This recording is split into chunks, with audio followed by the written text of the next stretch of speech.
La grande tribulation et le jugement du monde, en Matthieu 24 versets 21 et 22, Jésus dit, « Car à ce moment-là, la détresse sera plus terrible que tout, ce qu'on a connu depuis le commencement du monde, et jamais plus, on ne verra pareille souffrance. » Vraiment, si le Seigneur n'avait pas décidé de réduire le nombre de ses jours, personne n'en réchapperait, mais, à cause de ce qu'il a choisi, il abrégera ce temps de calamité.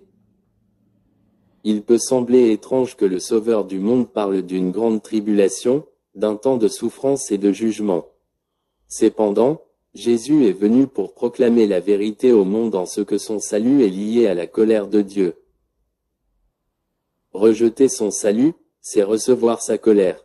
Un chrétien a écrit, « La grande tribulation sera en réalité l'heure et la puissance des ténèbres. » Cette déclaration ne devrait pas vous effrayer, car, comme croyant en Christ, vous avez échappé à son jugement comme l'a dit l'Écriture en Apocalypse 3 verset 10, « Tu as gardé le commandement de persévérer que je t'ai donné. » C'est pourquoi, à mon tour, je te garderai à l'heure de l'épreuve qui va venir sur le monde entier pour éprouver tous les habitants de la terre. Jésus parle ici du début du règne de l'Antéchrist, et de l'enlèvement de l'Église qui aura lieu juste au début de la grande tribulation. Daniel 12 verset 1 dit, « En ce temps-là, se lèvera Michel, le grand chef qui a pour mission d'aider ton peuple. Ce sera un temps de détresse tel qu'il n'y en a jamais eu depuis que des nations existent jusqu'à ce moment-là. En ce temps-là seront sauvés ceux de ton peuple dont le nom est inscrit dans le livre de vie de Christ. » Toutefois, la menace de cette heure obscure devrait nous inspirer un sentiment d'urgence pour les âmes perdues dans le monde en Joël 2 versets 11 et 12, Dieu proclame sa volonté, tandis que l'Éternel fait retentir sa voix en tête de ses troupes. Son camp est tellement nombreux et il est si puissant celui qui exécute sa parole. Le jour de l'Éternel est grand et terrible à l'extrême. Déchirez votre cœur, et non vos vêtements, et revenez à l'Éternel, lui qui est votre Dieu. Car il est plein de grâce, il est compatissant et lent à la colère, il est riche en amour et il renonce volontiers au malheur dont il avait menacé qui pourra l'endurer. Dieu est toujours prêt à ouvrir grand les bras aux perdus, ce qu'il a fait depuis le calvaire de la croix. Alors proclamons le message du salut aux incroyants. Ne les laissons pas expérimenter la grande tribulation qui est très proche plus que nous le croyons, mais faisons-leur connaître le Dieu d'amour afin qu'ils soient sauvés. Chaque homme a à choisir entre Christ et la tragédie éternelle. L'histoire biblique rapporte des moments où Dieu a envoyé son jugement contre la méchanceté. En réfléchissant au jugement et à la grande tribulation, vous pouvez vous demander, où se trouve donc l'évidence de l'amour de Dieu?